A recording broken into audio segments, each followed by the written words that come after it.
Terry, it's so nice to see you this morning. Will you do us a favor and introduce yourself? Tell a little bit about yourself. Yeah, so my name is Terry Anderson, and I'm a full-time real estate broker with Bear Warner. And this is actually my third career. So I started full-time in real estate in 2006. And full-time is when you go to work every day.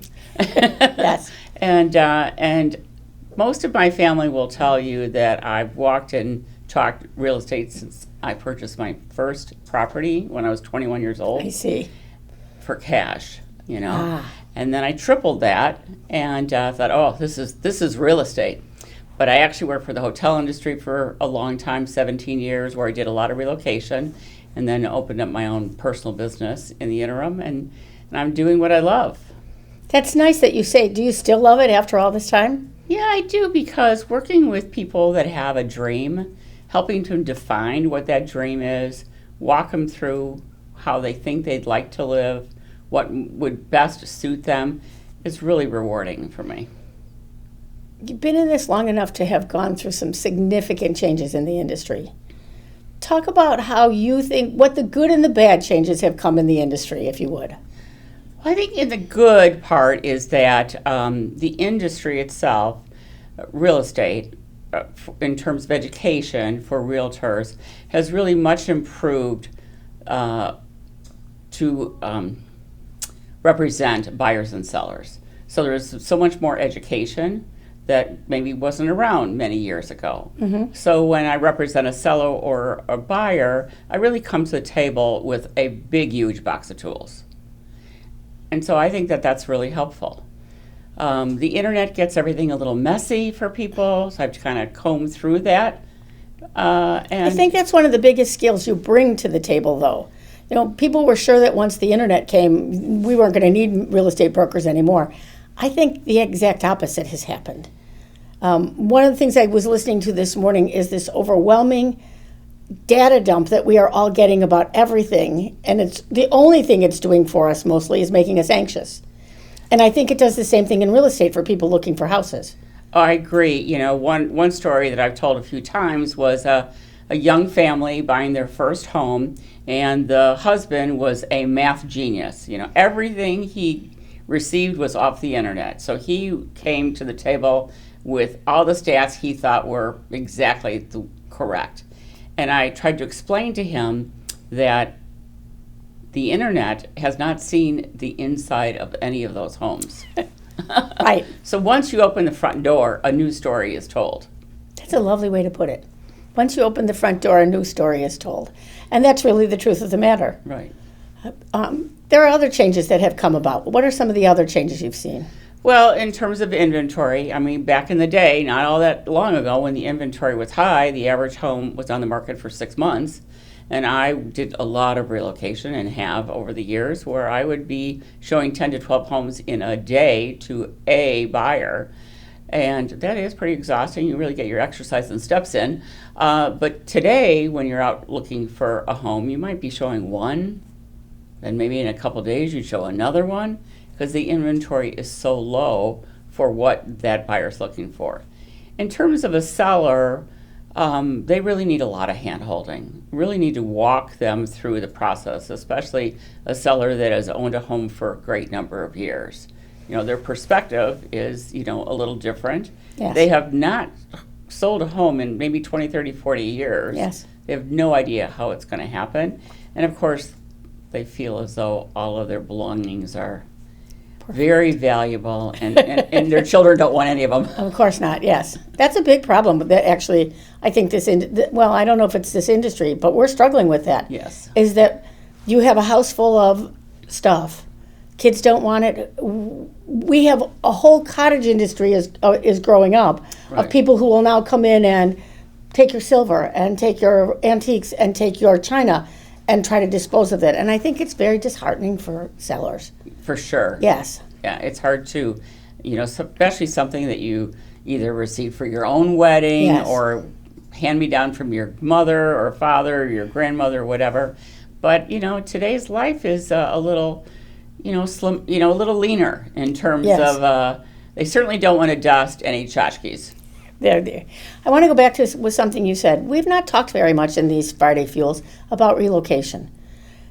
Tell me a little bit about, you're still doing some relocation, Right, I'm assuming. exactly. I don't think as much as we used No, to. it's not anywhere But near. talk a little bit about relocation when you're doing relocation. What kind of business that is? Because we really have not had much discussion about that. So, in terms of the real estate part of the business? Yes, in terms of the real estate part of the business. The person gets either transferred here and accepted a job, or they come here to decide if they want to look at the area before they accept a job. And I think that the biggest difficulty in working with a relocation executive is that sometimes they have not received any community economic information, and so they're coming from Ohio to Chicago, and the prices are just staggeringly different, and so that's a big jump for them, and maybe they really can't afford some of these homes, or they have to downscale. Maybe they have a beautiful home in Ohio, 4 or 5 bedroom home, and here that qualifies for a 3-2. Yes. And that's very disheartening sometimes for them. On the other hand, sometimes they come with a good package, and it finds a really beautiful home because maybe where they're coming from, it hasn't been a lot of properties to consider. Mm-hmm. Maybe their inventory is really lean, and maybe there's a home in Barrington that fits their needs, or Lake Zurich, or Northbrook, or wherever. Everything has a price tag, though. Everything has a price tag. That, I think, is always with relocation, because we're on this side of relocation. Right. Has always been sticker shock, has always been the biggest challenge, I think, for us. Right. People would come from, Oklahoma. Oh, surprise. Your house isn't going to be as nice here as it was in Oklahoma.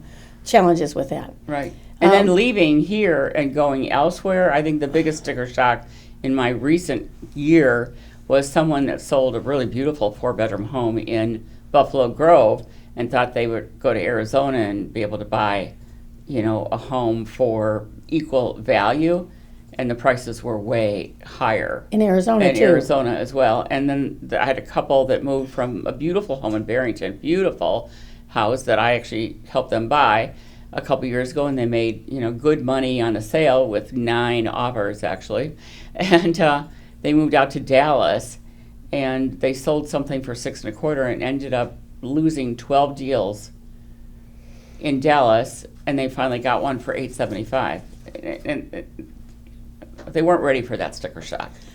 It's interesting that all of a sudden we're having sticker shock going the other way. Going Exactly. the other way. Right. In there you said something that I think is one of the differences that we've seen in the last few years.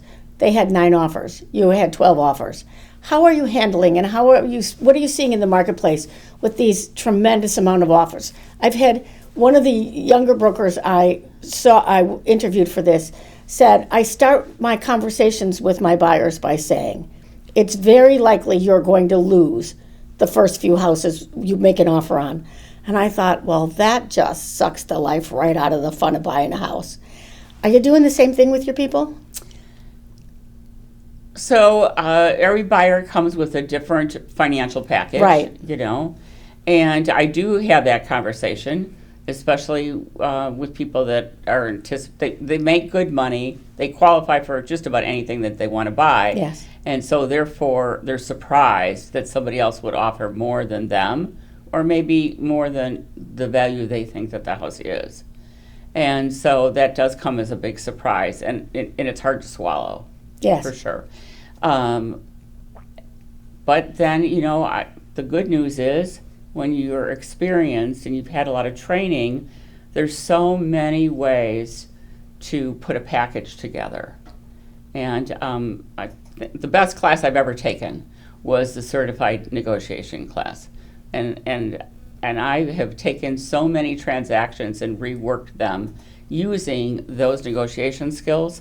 And this last offer that came through from my seller, we had 5 offers, and they were all really good offers, but the one that they accepted was the one that the terms were so much better than the others. They all put 20% down. So we're all very qualified people to buy the house. But, it might be an escalation clause, it might be a mortgage gap agreement, it might be a rent back for free or a minimal amount of money. It could be an ease of move in and move out date in terms of closing. And, that makes it easier for the seller. The seller is going to take that deal.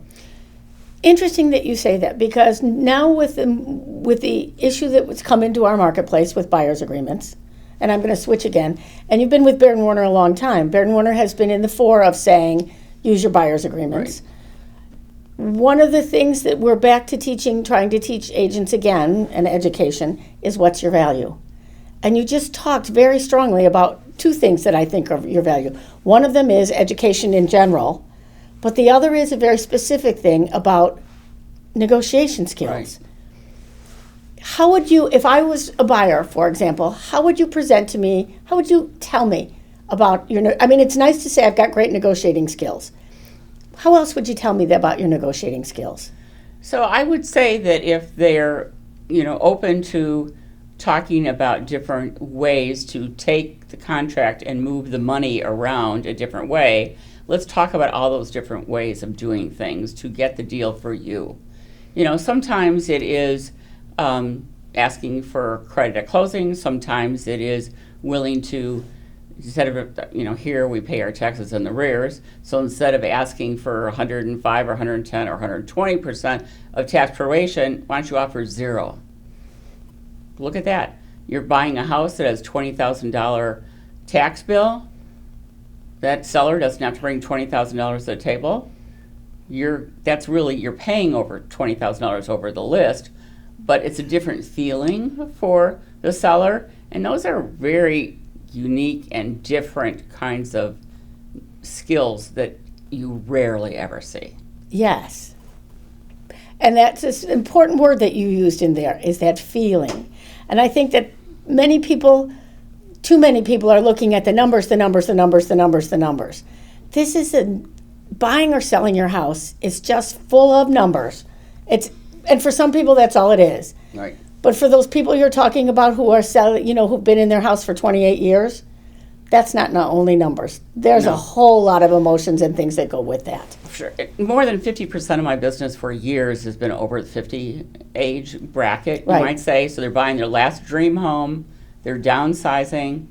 They're downsizing to something beautiful. And they want it all. So it's not unusual that they're selling a $500,000 house. Like my last client bought a brand new construction that home for $750,000. Or they downsized to a townhouse that is now, $5 1/4, needs $125,000 of rehab, and there is $700 a month HOA. So in terms of the number, you have to know the finances, if it's all going to work. Right. But they're going to live there for a while. They want it. In terms of the client that bought new construction, I took her all over the place looking for a ranch house. She couldn't find anything she liked. I found a lot in a beautiful neighborhood. It was a home, one home that stood out that was going to be worth more than anything else, and all the new homes were built around it. Yes. They finally sold it, so she purchased that lot. I took her to a home that was being built by a builder that I knew. I said, I think you should see this ranch home. You can't buy it. It's already under contract. But if you like it, let's go negotiate, ask him to build you that home.